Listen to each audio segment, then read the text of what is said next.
মুহূর্তে দাঁড়িয়ে ভারতের প্রতিরক্ষা এবং তারই সঙ্গে ভারতের এই যে স্বরাষ্ট্র মন্ত্রক তার ঘুমিয়ে নেই, প্রতিরক্ষা মন্ত্রক তারা ঘুমিয়ে নেই, প্রত্যেকটা পরিস্থিতির উপর তারা নজর রাখছে এবং সামরিক ক্ষেত্রে কতটা শক্তিশালী এই মুহূর্তে ভারতবর্ষ অর্থাৎ আমার আপনার দেশ সেটা একবার অন্ততপক্ষে জানার সময় এসে দাঁড়িয়েছে এবং সেটাই আপনাদের সামনে তুলে ধরছি। ঠিক, ভারতের সামরিক শক্তি মোট সেনা 14.5 লক্ষ হচ্ছে রিজার্ভ বাদ দিয়ে, শুধুমাত্র অ্যাক্টিভ ফোর্স বাংলাদেশের হচ্ছে 1,65,000 উইথ রিজার্ভ ফোর্স। পরের স্লাইড। ভারত সামরিক শক্তি নৌসেনা 1,10,000, বাংলাদেশের 25,000, তার মধ্যেও রিজার্ভ ফোর্স মিলিয়ে। ভারতের বায়ুসেনা 1,70,000, বাংলাদেশের 17,000। বায়ুসেনা যদিও নয়, ফুল ফ্লেজের বায়ুসেনা বাংলাদেশে নেই, তাদের যারা কয়েকটি হেলিকপ্টার এবং কয়েকটি প্লেন আছে সেইগুলো চালায়। পরেরটা। ভারতে এয়ারক্রাফট রয়েছে 2,296, বাংলাদেশের 216টি। এগুলো প্রত্যেকটি ফাইটার জেট নয়, বাংলাদেশের ফুল ফ্লেজেড এয়ারফোর্স নেই এই মুহূর্তে। পরের স্লাইড। ভারতের সাবমেরিন রয়েছে 18টি, বাংলাদেশের 2টি যেগুলো ভাড়া করে নেওয়া। পরের স্লাইড। ভারতের ট্যাঙ্ক রয়েছে 4,614টি, 320টি ট্যাঙ্ক রয়েছে বাংলাদেশের, বেশিরভাগ অকেজো। ভারতের যুদ্ধ বিমানের সংখ্যা দেখুন 606 আর সেখানে বাংলাদেশের মাত্র 44, অথচ তারা গর্জন করছে ভারতকে নাকি তারা গুড়িয়ে দিতে পারে। এরপরের যে তথ্য আপনাদের সামনে আমরা তুলে ধরছি, ভারতের হেলিকপ্টারের সংখ্যা অর্থাৎ শুধুমাত্র আমাদের স্থল, আকাশ এবং একই সঙ্গে জল কতটা শক্তিশালী, 869 আর সেখানে বাংলাদেশের মাত্র 73। এরপরেও তারা ভাবছে যে ভারতকে তারা গুড়িয়ে দেবে। দিবা স্বপ্ন ছাড়া কি? ভারতের যেখানে মোবাইল রকেট প্রজেক্টর রয়েছে 702টি, সেখানে বাংলাদেশের মাত্র 71টি। তারপরও তারা চিন্তা করছে ভারতের সঙ্গে লড়াই করার। ভারতের যেখানে ট্রেনার রয়েছে 351, সেখানে বাংলাদেশের সংখ্যাটা হচ্ছে মাত্র 87। অর্থাৎ সামরিক শক্তির দিক থেকে ভারত কতটা শক্তিশালী। ভারতের যেখানে 40 অ্যাটাক হেলিকপ্টার রয়েছে, সেখানে বাংলাদেশ 0। আর এখানেই বোঝা যাচ্ছে বাংলাদেশ আলটিমেটলি বিগ জিরো। ভারতের 6টি ট্যাঙ্কার ফ্লিট রয়েছে, সেখানে বাংলাদেশের একেবারে 0। সংখ্যাগুলো দেখবার পরও কি লজ্জা হচ্ছে না যারা ওই দেশ থেকে হুঙ্কার দিচ্ছে ভারতকে গুড়িয়ে দেবে? ভারতের যেখানে ডেস্ট্রয়ার রয়েছে 12টি, সেখানে বাংলাদেশের একটাও নেই, সেখানেও সংখ্যাটা সেই 0তেই দাঁড়িয়ে রয়েছে। অন্যদিকে পরমাণু অস্ত্র, নিউক্লিয়ার পাওয়ারের কথা আমরা বলি, দেখো কি সলায়, সেখানে ভারতের হাতে যেখানে 172, সেখানে বাংলাদেশ 0, কিন্তু তারপরেও তারা নিউক্লিয়ার লঞ্চার রয়েছে এবং প্রায় 650টি নিউক্লিয়ার ওয়ারহেড রয়েছে ভারতে, একদমই, এবং বাংলাদেশের 0। ঝন্টুদার কাছে যাই। একেবারে তাই।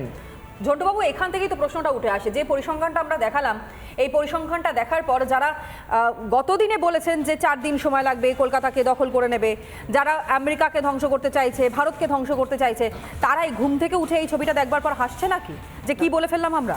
তারা হাসছেন, তারা বালখিল্যসুলভ আচরণ করছেন। এবং আমার কাছে খবর আছে এখন ভারতবর্ষের বিভিন্ন বাড়িগুলোতে সন্ধ্যাবেলা বাচ্চারা স্কুল থেকে ফিরে হাগিমারও ছোটা ভীম দেখে না, বাংলাদেশের এইসব হাস্যকৌতুক জিনিসগুলো আমাদের শিশুরা দেখেন। আমি প্রশ্নটা তার থেকে সরে গিয়ে বলছি যে ভারত পৃথিবীর 3য় সবচাইতে ভয়ানক ফোর্সের অধিকারী। ঠিক, প্রতি বছর স্থলবাহিনীর আন্তর্জাতিক লড়াইয়ে ভারত ফার্স্ট হয় এবং যোজন দূরত্বে সেকেন্ড হয় পৃথিবীর অন্য দেশ, কারণ আমাদের গোর্খা শিখ রেজিমেন্ট ব্রিটিশদেরও গর্ব ছিল। আমি সেই অ্যাসপেক্টে যাচ্ছি না। আমার ভয় তো নয় কোথায় গিয়ে বাংলাদেশের এই কতগুলো হুজুর, মানুষদা বলছিলেন খেজুরে হুজুর, তাদের এই সাহসটা কলকাতামুখী কি করে হলো? দেখো, ওরা কিন্তু দিল্লি দখল করা বলেনি, ঠিক, সাধারণত রাজধানীর কথা বলা হয়, স্পেসিফিক্যালি টার্গেট করেছে কলকাতাকে। কেন? আমি বলছি কলকাতাকে কেন? ওদের কাছেও খবর আছে যে কলকাতায় 5th কলামিস্টরা লুকিয়ে আছে। কলকাতা কেন? আমি ভয় পাই যে সরাসরি এই ইসলামিক ফান্ডামেন্টালিস্ট, ইসলামিক ক্যালিফাট গঠনের যারা পলিটিক্যাল প্রজেক্ট করে পৃথিবীর বিভিন্ন দেশে, তারা এই ধরনের ফোর্সের সাথে সরাসরি লড়াই করে না। পাকিস্তান ভারতের সাথে সরাসরি লড়াই করে না, প্রক্সি ওয়ার করে।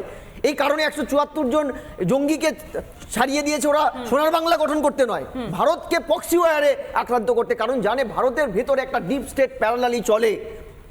এই ডিপ স্টেটের আমি নাম ধরে বলছি, মানুষবাবু নাম বলেননি, যে বাংলার কলকাতা সংস্কৃতির রাজধানী, এই পশ্চিমবঙ্গের ক্যাবিনেটে সিদ্দিকুল্লার মতন মন্ত্রীও তো আছেন যারা সরাসরি ইউনিট সরকারের স্ক্রিপ্টটাকে পাঠ করে আগে শোনান, তারপরে ইউনিট সরকার স্ক্রিপ্ট পাঠ করে। এই যে 5th কলামিস্ট, এটাই আমার কাছে ভয়ের যে তুমি খেয়াল করে দেখবে যে বৃহত্তর মোগলিস্তানের দাবিটা যখন এই সরকার 2011 ক্ষমতায় আসে, তারপরেই তো উঠেছিল মালদা মুর্শিদাবাদকে নিয়ে, তখন কংগ্রেস ইউপিএ গভর্নমেন্ট বারবার সতর্ক করেছে যে বৃহত্তর মোগলিস্তান গঠনের চেষ্টা চলছে। খাগড়াগড় যখন ব্লাস্ট হয় তখন শেখ হাসিনা প্রেস ব্রিফ করে বলেছিল ভারত সরকারের উদ্দেশ্যে যে আমরা এপারে জঙ্গি মারছি আর আপনাদের দেশের একটা অঙ্গরাজ্য পশ্চিমবঙ্গ জঙ্গিদের আশ্রয়স্থল হয়ে সেটাতে দুধে কাদের ভাতে ক্ষতি হচ্ছে? এই যে জেএমবি জঙ্গিরা ঢুকছে, এতে ক্ষতিটা কাদের হচ্ছে? আলটিমেটলি ভারতের। কারণ ডিপ স্টেটের কনসেপ্টটা শুধু এক্সটার্নাল নয়।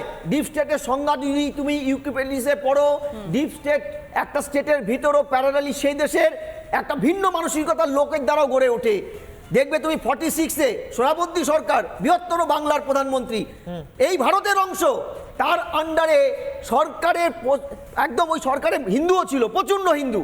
তখন কিন্তু ঝন্টুবাবু, দায়িত্ব নিয়ে আজকের এই শোতে আপনি যে বক্তব্য রাখছেন, ডিপ স্টেটের কথা বলছেন, ইঙ্গিত করছেন আমাদের এই রাজ্যের কেউ কেউ কোথাও না কোথাও হয়তো লুকিয়ে লুকিয়ে এই চক্রান্ত করছেন। মারাত্মক অভিযোগ। না, লুকিয়ে কেন? লুকিয়ে না, আমি বলছি প্রকাশ্যে বলেছে। যারা স্বীকৃতিগুলো না, আরো স্পেসিফিক তুমি ডিপ স্টেটের কথা তুললে, সেটা হচ্ছে পশ্চিমবঙ্গের হঠাৎ অজানা কিছু মুখ বাংলাদেশের টিভি চ্যানেলে এখান থেকে অনলাইনে সাক্ষাৎকার দিয়ে পশ্চিমবঙ্গ, রিপাবলিক বাংলা এদের মুন্ডুপাত করছে এবং বলছে যে পশ্চিমবঙ্গে প্রচন্ড নাকি এখানে টর্চার হচ্ছে, শত্রু হয়েছে ওদের। এবং যাদেরকে আমরা চিনি না, জানি না, মানে তাদেরকে কোনোদিন রিপাবলিক দেখিনি। বাংলা আর ইসকনকে সহ্য করতে পারছে না একদম। এই দুটো মানে এটা সংস্থা, মানে একটা কলকাতায় হচ্ছে বসে টিভি চলছে। চ্যানেল।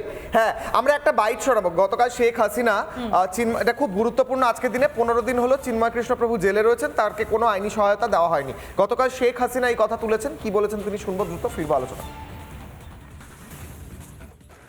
আপনারা জানেন যে এমনকি একজন সাধু চিন্ময় কৃষ্ণ দাস, তাকে গ্রেপ্তার করা হলো, কিন্তু তার পক্ষে আইনজীবী দাঁড়াতে পারবে না।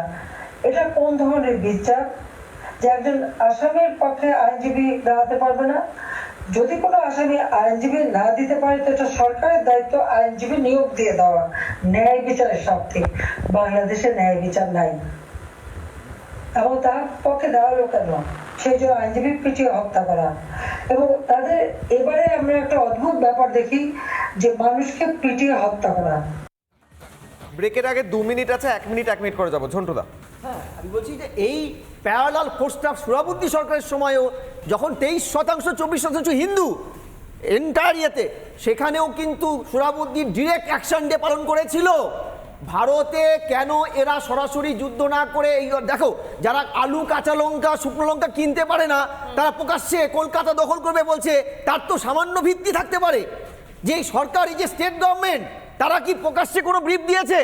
তুমি দেখেছো মমতা ব্যানার্জি রেসপন্সিবিলিটি মেনটেন করে একটা কথা বলেছে, যারা রোহিঙ্গারা দেশে ঢুকতে পারবে না বলে ভারত সরকারের বিরুদ্ধে স্লোগান তোলে, যারা বাবরি মসজিদ ধ্বংসের দিনটাকে সংগতি মিছিল করতে পারে, তারা একটা স্টেটমেন্ট দিয়েছে। কলকাতা তাদের তো কলকাতা ভারত সরকারের হওয়ার আগে, রাজ্যের তৃণমূল চালিত সরকারের কলকাতা আগে একটা স্টেটমেন্ট দিয়েছে, তুমি শুনেছো? আপনি যখন চার্জ করবেন তখন তো বলা হচ্ছে পররাষ্ট্রনীতি, পররাষ্ট্র বিষয়ে কথা বলবো না, রোহিঙ্গা সমস্যাটা পররাষ্ট্রনীতির পার্ট নয়। নানা ধরনের কন্টেন্ট দেখার জন্য লাইক করুন, শেয়ার করুন আমাদের ফেসবুক পেজ, সাবস্ক্রাইব করুন আমাদের ইউটিউব চ্যানেল।